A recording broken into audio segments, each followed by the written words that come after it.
بسم اللہ الرحمن الرحیم۔ ارسطو یونان کا مشہور فلسفی 384 قبل مسیح میں پیدا ہوا۔ اس کا باپ نیکومیچس مقدونیہ کے بادشاہ امتناس کا طبیب اور درباری تھا۔ یہ امتناس سکندر اعظم کا دادا اور بادشاہ فیلبوس کا باپ تھا۔ ارسطو نے ابتدائی تعلیم اپنے باپ سے پائی۔ باپ کے مرنے کے بعد اس کی عمر 17 برس کی تھی۔ وہ یونان کے دارالسلطنت ایتھنز چلا آیا اور مشہور فلسفی افلاطون کے حلقہ تلمس میں داخل ہو گیا۔ افلاطون سے اس نے 8 سال تک تو باقاعدہ تعلیم حاصل کی۔ اس کے بعد وہ اس کے نائب کی حیثیت سے 347 قبل مسیح تک اس کے ساتھ رہا اور اس عظیم فلسفی سے کسب فیض کرتا رہا۔ جب 347 قبل مسیح میں افلاطون نے داعی اجل کو لبیک کہا تو ارسطو، جس کی عمر اس وقت 37 سال تھی، ایک چھوٹی سی ریاست کے نواب ہرمیاس کے پاس چلا گیا، جہاں اس نے 3 برس گزارے۔ اس نواب کی بھتیجی پیتیا سے اس کی پہلی شادی ہوئی تھی۔ اس لحاظ سے یہ نواب اس کا مربی ہونے کے علاوہ رشتے میں اس کا سسر بھی تھا۔ پیتیا کے بطن سے جب ارسطو کے ہاں ایک لڑکی پیدا ہوئی تو اس پیتیا کا انتقال ہو گیا۔ اس کی موت کے بعد ارسطو نے طبقہ عوام میں سے ایک لڑکی ہرپیاس کے ساتھ بیاہ کر لی۔ اس کے بطن سے ارسطو کا اکلوتا بیٹا پیدا ہوا، جس کا نام اس نے اپنے والد کے نام پر نیکومیچس رکھا۔ یہی لڑکا اپنے عظیم باپ کا گمنام جانشین تھا۔ یہ وہ زمانہ تھا جب فیلبوس شاہ مقدونیہ نے یونان کو فتح کر کے ایک نئی سلطنت کی بنیاد ڈالی تھی، جو اس کے نامور فرزند سکندر اعظم کی فتح مندیوں سے دنیا کی سب سے عظیم سلطنت بننے والی تھی۔ ارسطو کے والد کے تعلقات دربار مقدونیہ کے ساتھ قدیم سے چلے آتے تھے اور اس وجہ سے ارسطو کو بھی اسی دربار میں ایک گہری نسبت تھی۔ کچھ تو اس نسبت کے پیش نظر، مگر زیادہ تر ارسطو کے علم و فضل کے باعث، جس کا شہرہ دور دراز تک پھیلا ہوا تھا۔ فیلبوس نے ارسطو کو بلا بھیجا اور اپنے ہونہار فرزند سکندر کی تعلیم و تربیت کے لیے، جو اس وقت 12-13 برس کا تھا، اسے اتالق مقرر کیا۔ مقدونیہ میں ارسطو 7 سال تک سکندر کی اتالقی کے فرائض جگہ انجام دیتا رہا، یہاں تک کہ 337 قبل مسیح میں فیلبوس مارا گیا اور سکندر اس کی جگہ تخت نشین ہوا۔ اس کے 3 سال بعد وہ سکندر کے مشیر کی حیثیت سے اس کے ساتھ رہا، مگر جب 334 قبل مسیح میں سکندر اپنی عالمی فتوحات کے لیے روانہ ہوا تو ارسطو ایتھنز میں رہائش پذیر ہو گیا۔ وہاں اس نے ایک درسگاہ جاری کی اور باقی عمر تصنیف و تالیف اور تعلیم و تدریس میں صرف کر دی۔ اس نے ہر موضوع پر لکھا اور اس دعوے کے ساتھ لکھا کہ اس کا لکھا ہوا ہر حرف آخر ہے۔ فلسفہ، منطق، مابعد الطبیعت، اخلاق اور سیاسیات اس کے خاص مضمون تھے۔ چنانچہ ان مضامین پر جو کچھ اس نے تحریر کیا، اسے صدیوں تک بلا تردید صحیح سمجھا جاتا رہا۔ ارسطو کی عظمت کی دلیل اس سے بڑھ کر کیا ہو سکتی تھی کہ اس کے بعد کئی 100 برس تک مشرق و مغرب کے دانشور جب کسی مسئلے کو ثابت کرنا چاہتے تھے تو دلائل دینے کے بجائے وہ ارسطو کے قول کو درمیان میں لاتے تھے۔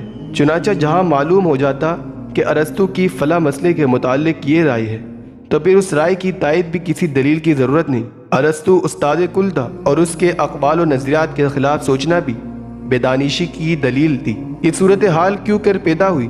حقیقت یہ ہے کہ فلسفہ، منطق، مبادئ الطبیعت، اخلاق اور سیاسیات پر ارسطو نے جو کچھ لکھا، اس کا بڑا حصہ آج بھی بالاتفاق درست مانا جاتا ہے، حالانکہ آج ان علوم پر تحقیقات کی وسعت کہیں سے کہیں تک جا پہنچی ہے۔ اس لیے 15ویں یا 16ویں صدی عیسوی تک، جب علم کا دائرہ موجودہ زمانے کی نسبت بہت زیادہ محدود تھا، ارسطو کے اقوال کا ناقابل تردید تسلیم کیا جانا کچھ اجنبی کی بات نہ تھی۔ مگر اس اندھی عقیدت سے ایک افسوسناک صورتحال پیدا ہوئی کہ جس نے سائنس کی ترقی کو صدیوں تک مسدود رکھا۔ ارسطو نے ان مضامین کے علاوہ جن کا ذکر اوپر ہوا ہے، سائنس پر بھی کافی کچھ لکھا تھا، مگر جس طرح دیگر مضامین میں اس کی تحریریں بیشتر صحیح تھی، سائنس کے موضوعات پر اس کے خیالات بیشتر غلط اور لغو تھے۔ لیکن ارسطو کی عظمت کے باعث یہ غلط اور لغو خیالات صدیوں تک صحیح مانے جاتے رہے۔ مثال کے طور پر ایک عام مشاہدے کی بات کی ہے کہ اگر ایک بھاری پتھر اور کاغذ کے ایک ہلکے ٹکڑے کو ایک ساتھ بلندی سے نیچے گرایا جائے تو ہوا کی مزاحمت کے باعث کاغذ کا ٹکڑا بہت زیادہ آہستہ مگر پتھر کا ٹکڑا نسبتاً تیز رفتار سے گرتا ہے۔ اس عام مشاہدے سے ارسطو نے یہ کلیہ پیش کیا کہ بلندی سے مختلف اشیاء کے نیچے گرنے کی رفتار ان کے وزن کے متناسب ہوتی ہے۔ دوسرے لفظوں میں بھی اس کلیے کا مطلب یہ ہے کہ اگر 2 باٹ، جن میں ایک 2 کلو کا اور دوسرا 1 کلو کا ہو، بلندی سے ایک ساتھ نیچے گرائے جائے تو دگنے وزن کا پہلا باٹ دگنی رفتار سے نیچے گرے گا،